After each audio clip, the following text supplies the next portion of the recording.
अस्सलाम वालेकुम my dear students, कैसे हैं आप सब लोग। होपफुली खैरियत से होंगे। जी, जैसा कि आप जानते हैं कि हमारी जो आज क्लासेस चल रही हैं, उनमें कल क्लास जो हमारी हुई थी लेक्चर 7 था हमारा। इसके दो पार्ट थे हमारे। पार्ट 1 में हमने लाइट्स पर बात की थी, और लाइट्स बहुत इंपॉर्टेंट टॉपिक है जो कि कलर जो ग्रेडियंट की हाफ पर जो है वर्क कर रहा होता है। उसमें हमने लाइट्स देखी, साइंस के लाइट्स की साइंस देखी, उसके एंगल देखे, कलर देखे, स्वैचेस देखे, ग्रेडियंट टूल पढ़ा। फिर ग्रेडियंट टूल के साथ 3D ऑब्जेक्ट्स किस तरह बनाए जाते हैं बगैर स्ट्रोक के। बिकॉज के मैंने आपको बताया था हकीकतन स्ट्रोक कोई भी चीज़ नहीं होती है, ठीक है।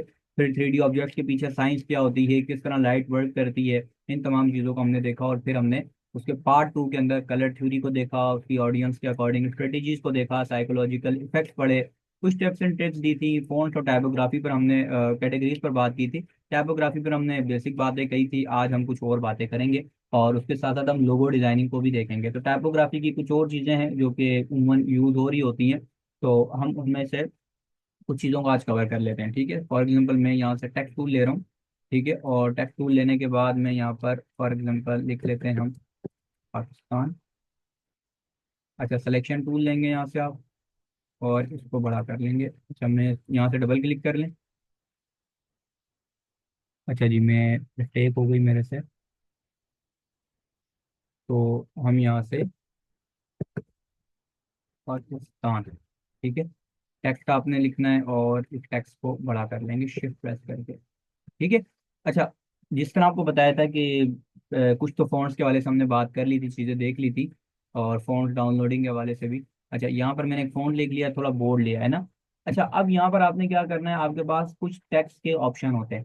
लाइक आप ऑब्जेक्ट में जाते हैं, ठीक है। यहाँ पर एक ऑप्शन मिलता है आपको एनवेलप डिस्टॉर्ट, ठीक है। इसके अंदर आपको कुछ ऑप्शन मिल रहे हैं। अब ये किस लिए काम आते हैं वो मैं आपको बता देता हूँ। मैक विद रेप सबसे पहला ऑप्शन मिल रहा है। मैक विद रेप पर अगर आप क्लिक करते हैं तो ये क्या करता है, मिसाल के तौर पे जिस तरह कैनवा के अंदर या दीगर टूल्स के अंदर आप उसको स्ट्रेच वगैरह कर रहे होते हैं, तो यहाँ पर भी वही सेम चीज़ है, ठीक है। आप इसको जितना स्ट्रेच करना चाहें जो है आप कर सकते हैं। अच्छा, अगर आप मतलब बैंड कर रहे हैं यहाँ पर आप, ठीक है, तो यहाँ पर आप ये टॉप पर बैंड कर रहा है, और ये यूं अगर आप इसको स्लाइडर्स को माइनस में लेके जाएंगे तो ये आपको बॉटम पर बैंड कर देगा, ठीक है। अच्छा, हॉरिजॉन्टली करना है, वर्टिकली करना है। अब ये देखिएगा, ये हॉरिजॉन्टली मतलब वर्टिकली, सॉरी, पहले हॉरिजॉन्टली कर रहा था राइट टू लेफ्ट, और ये वर्टिकली अब कर रहा है टॉप टू बॉटम। वर्टिकली मतलब टॉप टू बॉटम। और अगर मैं माइनस से जाऊंगा तो ये इस तरीके से वर्क करेगा। तो ये टाइपोग्राफी के साथ आपने खेलना हो तो आप यहाँ से देख सकते हैं। बाकी यहाँ पर कुछ और बने बनाए भी आपको मिल जाते हैं। लाइक मैंने फिश पर क्लिक किया तो ये इसके लहजे का बना दे रहा है, ठीक है। तो ये एक्चुअली मेरा फ़ॉन्ट ही कुछ इस तरीके का है। तो अच्छा, अगर हम यहाँ से स्लाइडर्स को ओपन करते हैं, ये डिस्ट्रॉशन है, ठीक है ना। ये मतलब दबा रहा है, आप देखें तो ये राइट साइड से इसको दबा रहा है। अगर मैं इसको माइनस से लेके जाऊंगा तो ये उठा रहा है, और लेफ्ट साइड, राइट साइड को दबा रहा है, लेफ्ट साइड को उठा रहा है। और इधर क्या है कि लेफ्ट साइड को दबा रहा है और राइट साइड को उठा रहा है। तो इस तरह बहुत सारे टेक्स्ट होते हैं जिनमें हमने मतलब स्क्रैच वगैरह करना होता है। अब ये देखिए, ये बिल्कुल एक रोड की तरह बना रहा है ना, 3D। फॉर एग्जाम्पल जमीन पर कोई चीज लगी हुई है, तो और ये बिल्कुल ही आपको ऊपर से नजर आ रही है, जैसे छत पर ये चीज लगी हुई है, ठीक है। ये टेक्स्ट ऐसा लिखा है जैसे छत पर लिखा हुआ है। और अगर हम इसको प्लस में ले जाऊंगा तो ये ऐसा है जैसे ये जमीन पर लिखा हुआ है, ठीक है। तो अब ये आपके ऊपर है भाई कि किस तरह आप इसके साथ प्ले करते हैं, कितना करते हैं, किस तरह जो है वर्क करते हैं। तो इस तरह टाइपोग्राफी की ये ऑप्शन जो है वो वर्क कर रहे होते हैं। अच्छा, यहाँ से अगर मैं इसको थोड़ा सा फॉन्ट में देख कर रहा था, ये लेकर हम ऑब्जेक्ट में आते हैं, और एमराल्ड डिस्ट्रक्ट में मैक विद मेश के साथ। तो यहाँ से मेरे को सबसे पहले डिफॉल्ट पर हम ले आते हैं।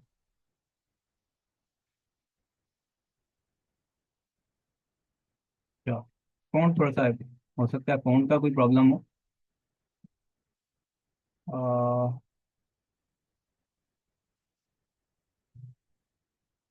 ऑब्जेक्ट में जाएंगे हम, एनवेलप डिस्टोर्ट, सॉरी, ऑब्जेक्ट में आ जाएं, एनवेलप डिस्टोर्ट। अभी शॉर्टकट की भी है, मुझे पता है, आर शिफ्ट कंट्रोल डब्ल्यू, लेकिन मैं जानबूझ के आपको यूज़ नहीं कर रहा, ठीक है। ये फिश बिल्कुल बना देता है, लेकिन अभी पता नहीं क्यों प्रॉब्लम कर रहा है। इस तरह करना तो नहीं चाहिए सर। एनीवेज इसको मैं देख लूंगा। बाकी ये कि मतलब आप वही काम जो आप खुद ऑब्जेक्ट कर सकते हैं वो आपको मैनुअली, कुछ मैनुअली जो आप कर रहे हैं वो कुछ बने बनाए आपको भी मिल जाते हैं यहाँ पर। अच्छा, इसके बाद हमने एक तो ये हो गया। अच्छा, यहाँ से एक और चीज़ है ना, आप यहाँ पर आते हैं, और यहाँ से आप जो है वो उसको सेलेक्ट कर लें, ठीक है ना, दूसरे ऑप्शन को, तो फिर क्या होगा वो मैं आपको तो मैं ये कह रहा था कि जितने भी जो भी आपका डिजाइन बनता है एक्चुअल में वो एक तरह से क्लिपिंग मास्क होता है। लाइक मैं यहीं दोबारा आ रहा हूँ और मैं आपको एक एग्जांपल दे के समझाता हूँ। लाइक मैंने इसको यूं कर दिया, वर्टिकली थोड़ी ले जाता हूँ और यहाँ से यूं, ठीक है। अब मैंने इसको ऑब्जेक्ट, अब ये बना किस तरह है, सवाल पैदा होता है ये बना किस तरह है, तो ये आपको अभी तो पता चल जाएगा। ऑब्जेक्ट में आप आएंगे, यहाँ पर आपको रिलीज का ऑप्शन मिल रहा है। जैसे ही मैंने रिलीज पर क्लिक किया तो इसने क्या किया, एक ऑब्जेक्ट मेरे को दे दिया। इसका मतलब क्या हुआ कि इसने एक ऑब्जेक्ट ड्रॉ किया, ठीक है, और उसके अकॉर्डिंग इसको उसके साथ क्लिप मास्क कर दिया। लाइक मिसाल के तौर पे मैं आपके सामने इस बात को समझाने के लिए एक राउंडेड रेक्टेंगल ले रहा हूँ, ठीक है, और डायरेक्ट सिलेक्शन टूल की मदद से मैं इसके पॉइंट्स को यूं कर्व कर रहा हूँ, ठीक है।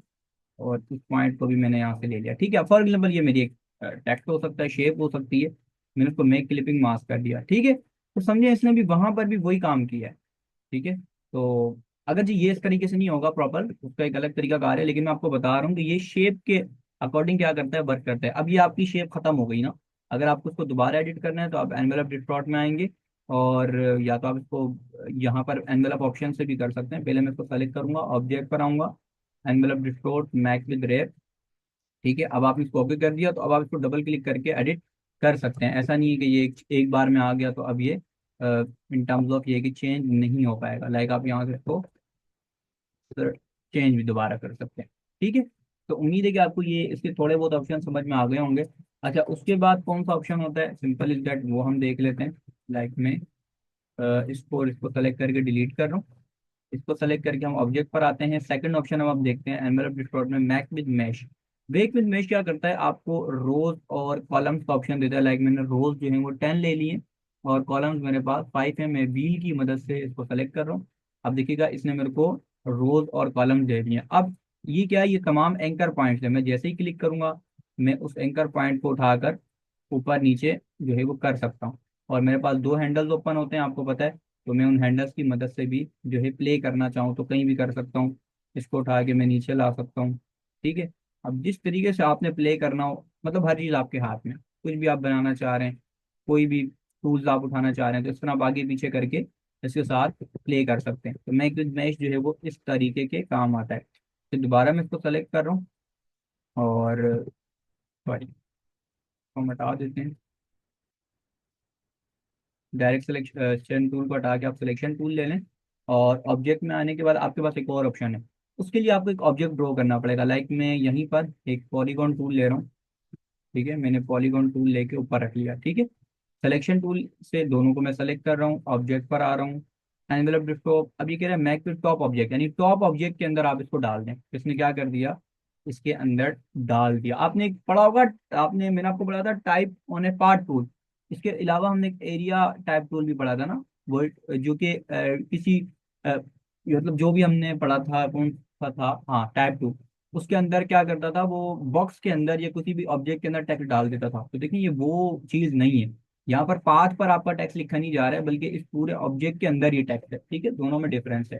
तो आपने क्या करना है, इस तरीके से चेक करना है। कोई भी आप एलिमेंट ऊपर रख सकते हैं और ये वही काम करेगा जो कि आप ये इस तरीके से कर रहे थे, मतलब शुरू में कर रहे थे, जो कि मैक विद जो है वो डिस्टॉर्ट जो काम कर रहा था वही मैक विद टॉप भी काम करता है। अच्छा जी, इसके बाद कुछ और चीज़ें भी थी, तो उसको हम बाद में देखते रहेंगे।